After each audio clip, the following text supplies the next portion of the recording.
I was wandering through the Congo about 7 years ago, and I started to wonder what the most peaceful nations in the world, what could we learn about them to bring to the projects which we were doing. So, did some searches on the internet, couldn't find a thing. And that's where the Global Peace Index was born. Now, if we look at the major issues facing humanity today, such as climate change, ever-decreasing biodiversity, full use of fresh water on the planet, underpinning all that, overpopulation. We have a world which is basically, we won't be able to solve those problems unless we have a world which is basically peaceful, because we'll never be able to develop the levels of trust, cooperation or inclusiveness.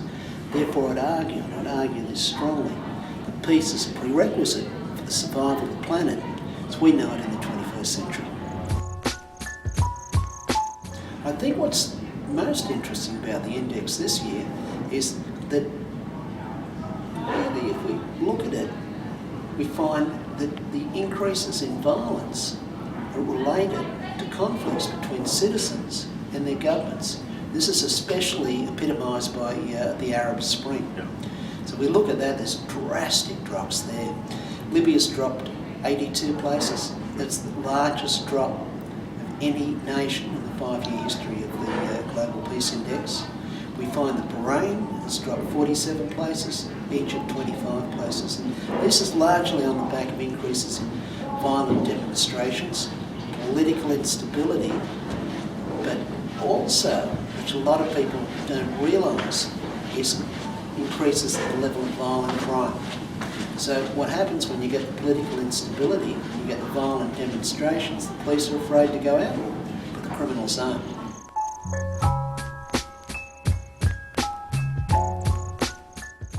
Too early to say, and predicting the future is very imprecise, so I'm not going to say I actually can predict the future. Yeah. But we would say that the initial outcome from the Arab revolutions is looking positive. Yeah. We're certainly seeing them change course in their foreign policy. They are starting to prosecute members of the old regime, and they're moving very swiftly to try and implement democracy. So I'd say I'm cautiously optimistic on Tunisia and on Egypt. Still too early to know what the final outcome will be in places like Libya and Bahrain. We certainly know that in Bahrain the government's heavily cracking down on with the help from the UAE and Saudi Arabia.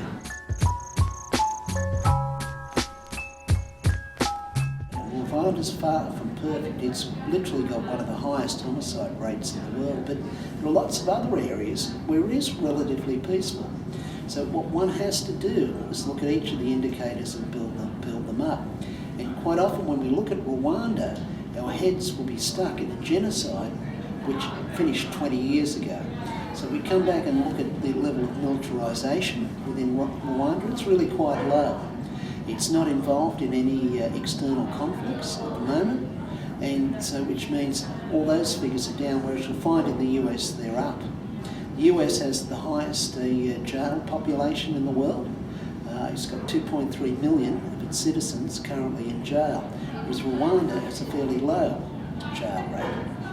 So there'll be just a couple, but it's very hard without looking at all the individual indicators.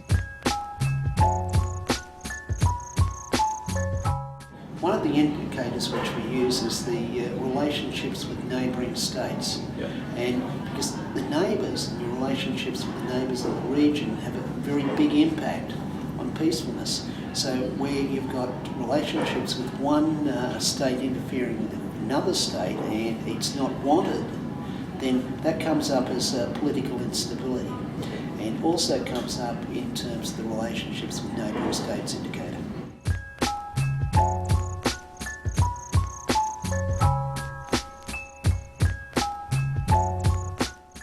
So we look at global military expenditure, contrary to what most people think, it's actually dropping. So the indicator which improved the most this year on the GPI was the percentage of the GDP spent on the military. So globally it dropped from 2.7 to 2.6. That's a trend we're going to see continuing. This is Simply also because we're seeing the increase in the improvement through the relationships with neighbouring states, which means there isn't quite as much need, and also the fiscal austerity programs which many countries are putting in to tighten their budgets. But if we take one step back, we just take a closer look, you'll find that NATO spends $1.1 trillion on defence. Now, who is it defending itself against? So we'll look at Russia. It spends $55 billion on its defence. Iran spends $20 billion on defence. Syria, $10 billion. North Korea, $2 billion. So the freeloader effect is fine, and it's a very apt analogy if you had an imbalance. So the nations which were competitive to NATO actually had larger amounts of expenditure, but when the outranking it by 20 to 1, there's certainly room to cut the budgets.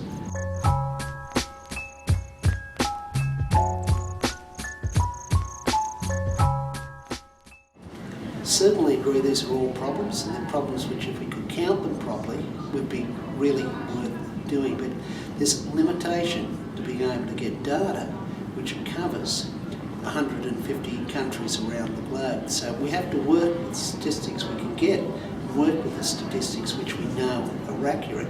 So I'd encourage global bodies who are interested in this to really produce credible sets of statistics. If we get them, we'll include them. Now, if we look at gender equality is one of the measures which correlates strongly with the Global Peace Index, so we can see how gender equality actually is related to peace. But that's an offshoot of the acceptance of the rights of others and having an inclusive society.